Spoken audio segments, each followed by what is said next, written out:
Hey everyone, in this video we're going to show you how to supercharge your Google Classroom workflow by using Google Sheets and AppScript to programmatically create classes on Google Classroom.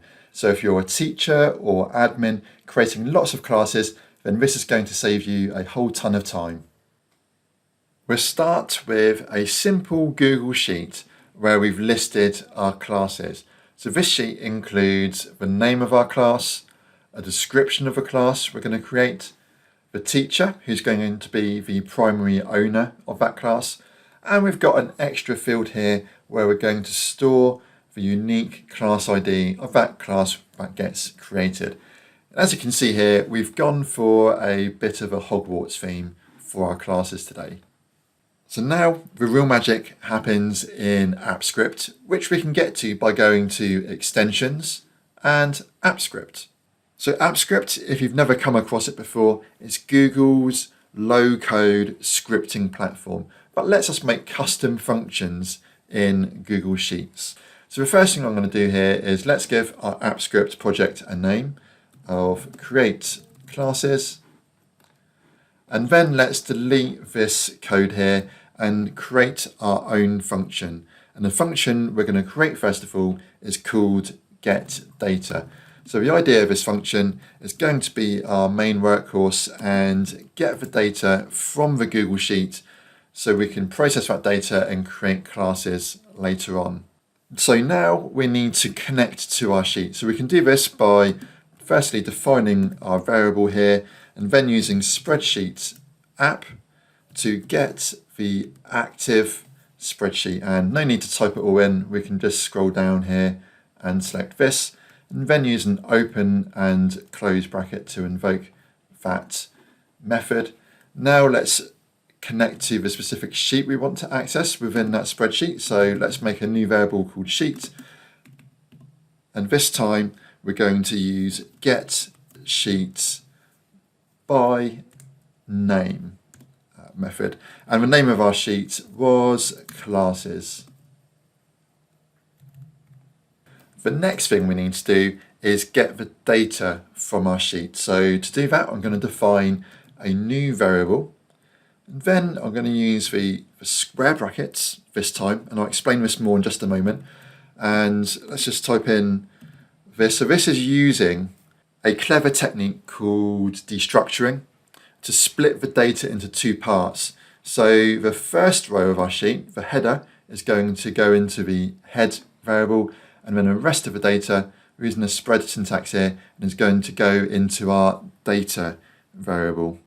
And to actually get that data and populate those variables, we need to type in sheet to get the connected sheet from above, data range, and again open and close brackets to invoke that method. And then once we've got the data range, so the cells which have data in them in our sheet, we then want to get the values of those as well. And again, remember our open and close brackets. So there we go. So this is going to get the data from our sheet. And we can actually test this now. So if I make a new line and type in console.log and then the name of the variable we want to log the data from, so in this case our data variable, let's press run. We'll run our getData function, and hopefully in the execution log we should see some results, which is the data we have stored in our spreadsheet, and it's displayed this as a multi-dimensional array for us. So we can see we've got all the class names, description, owner of a class, and the empty field where we're going to store that course ID. So great, that's working. So let's delete this line now, as we don't actually need this in there. So in this line, we're going to define a new variable where we're going to find the index of the course ID column. This is really going to come in handy later. We don't need this right now, but just helping keep things organized in our Google Sheet. And essentially we're using the index of method to look up the ID of the column in the head array. And this, as I say, will come in useful later on once we come to writing this course ID back when we've created our Google Classrooms. So the next thing we need to do with our data is loop through our data and go through it row by row so that we can action the classroom creation for each of those rows. And we can do that using a for each loop. And we're going to say for each row, let's define our row and index here.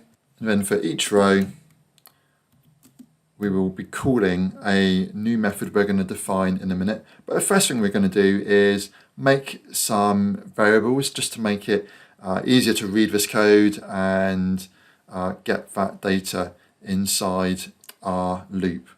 So the first variable I'm going to define here is name, so the course name that we're going to create, and we can do that by typing in row. So this will get that just that one row from our sheet. And again, we're going to use this index of method to find the correct column. Now, there's other ways of doing this in AppScript, but this is just my preferred way, as it makes the code much more readable rather than having to spend lots of time counting along the columns and deciding, finding what number that column is. So let's do this for the description as well. And this was just called description. Okay, and one more, let's make one for the teacher. And again, let's type in row and use index of again, and this time we're looking for teacher. Okay, we're now going to use a try catch block to call another function which we haven't actually created yet, but this other function is called create class.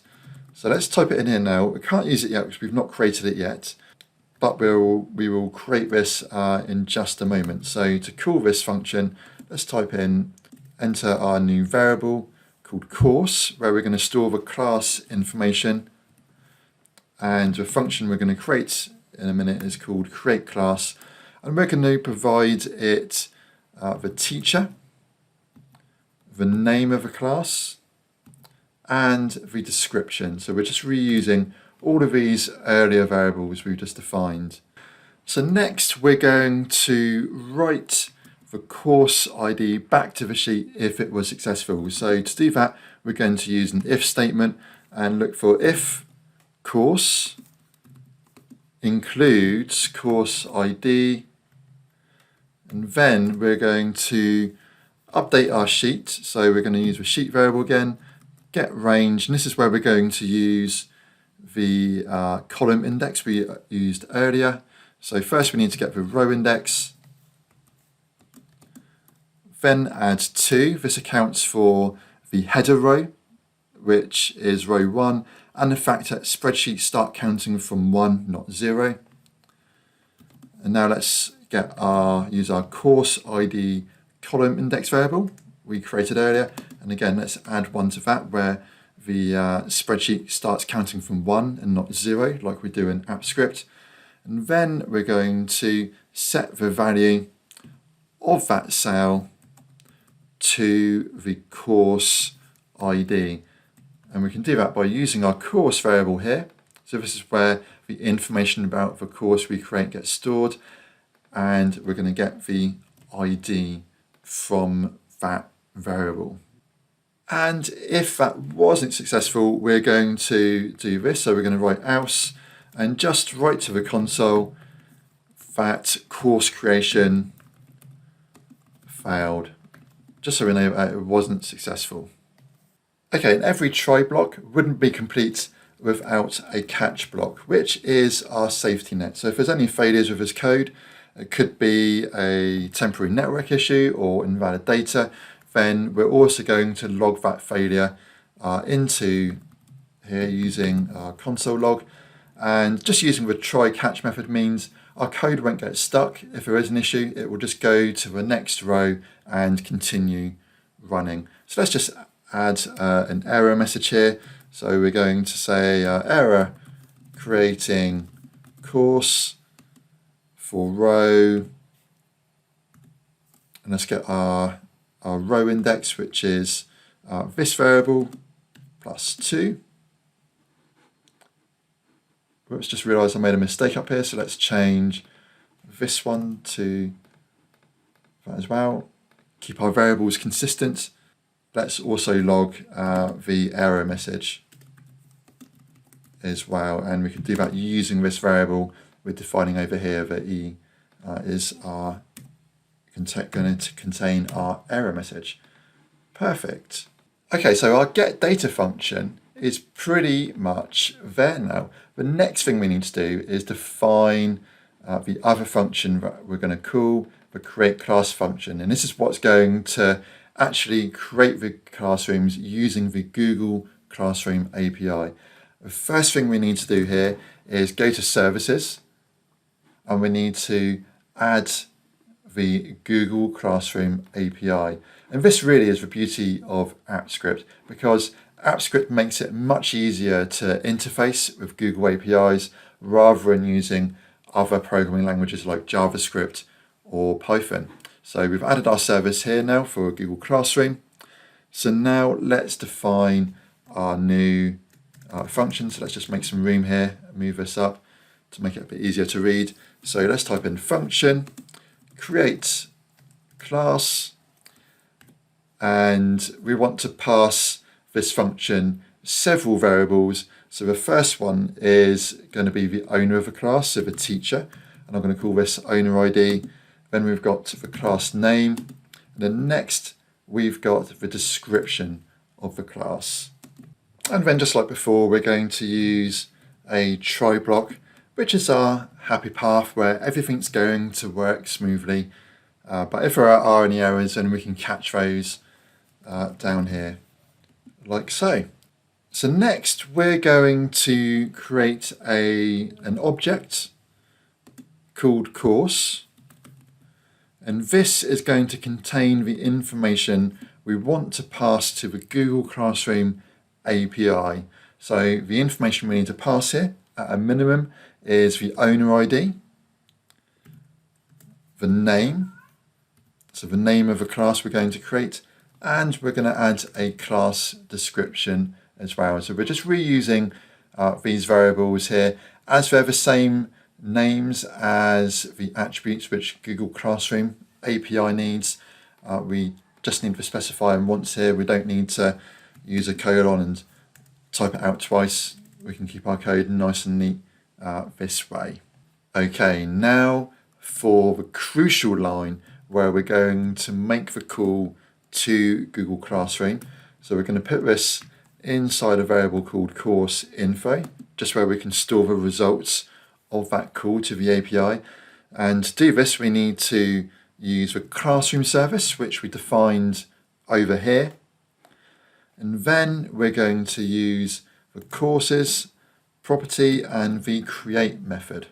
And then we're going to use an open bracket and pass it the course object we created up here with our details about the class that we want to create. And the result of the creation, so either the new course info or if there's an error, will get stored in our course info variable over here. Okay, let's make a new line. So if this was successful, so if the course info, the course creation was successful, we are going to log that information to the console and also return the course info. So the calling function, the get data function up here, can then use that course info and we can write that course ID back into our sheets. So if course info, then we're going to log course info to the console log so we can see the results of that as it's executing. And then we're also going to use return to return that course info, which then passes that information back to our calling function, the get data function up here. Okay, now let's make a new line. So if we reach this point, it means that course creation has failed. So let's add a message here to state that. So course creation failed, and we're going to return null. So we're not going to return anything at all. So that will let us know that course creation hasn't worked. And similar to before, we've got a catch block here, and let's just display the error message that appears. And this also just allows us, allows the get data function to know that there was an error during creation. Okay, so let's hit save. And now this is the moment of truth. We're going to run the get data function, and hopefully it should create some Google Classrooms for us. So let's select our get data function and press run. As it's the first time we're running this function, we need to review our permissions and give it permissions to create Google Classrooms on our behalf. So let's allow that now. And function execution is started, and we should see the results of this running in our execution log here. So we can see it's returning information about the classes it's creating for us, and we'll have a closer look at that in just a moment once this is completed. Okay, so execution has completed. Let's just have a closer look to see what information we get back from Google Classroom, as this also gives you an idea of the type of fields and attributes you can populate when you're programmatically creating classes. And every class gets a group email address created as well, which the teacher can use. We get a unique link back to that class, which we can use to access that. We can see the creation time and update time. Guardians enabled, so this means are we enabling the Guardians function in Google Classroom so parents can get emails about their child's work being set in Classroom. So we've got the ID here, which we're writing back to our sheet. We also have the enrolment code, so that unique code which we can share with students to easily enroll in Google Classroom is also accessible via the API. Here we've got the name we've set. We can see the gradebook settings. And we can also see the teacher folder that was created, and the classroom state here, which I just skipped over, is provisioned. So this all appears to have worked okay.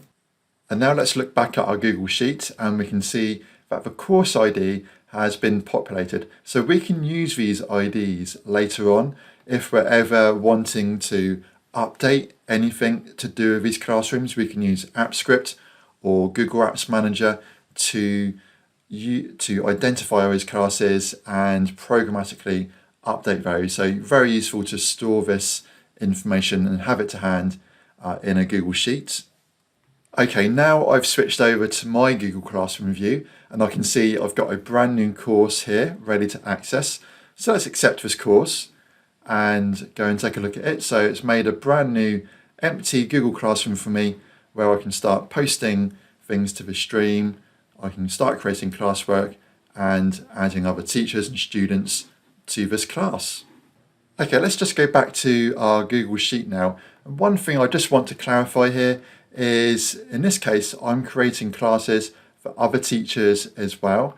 Now, whether you can do this or not will depend on your admin status on your Google Workspace domain. So if you are a super admin, that means you can create classes for anyone on your domain, and you can set other teachers to be the owner. If you're not a super admin, then you can only programmatically create classes for yourself. You could add someone as a secondary teacher or manually and invite them to that class, but to be able to set the owner of that class programmatically using the API, you do need to be a super admin for it. So just wanted to highlight that. I think that's important to know. And there we have it. We've automated a tedious task, hopefully giving you back more time to spend on other things. So I hope you found this video useful. And if you've got any questions or comments, then please do let me know in the comments below. But otherwise, thanks for watching.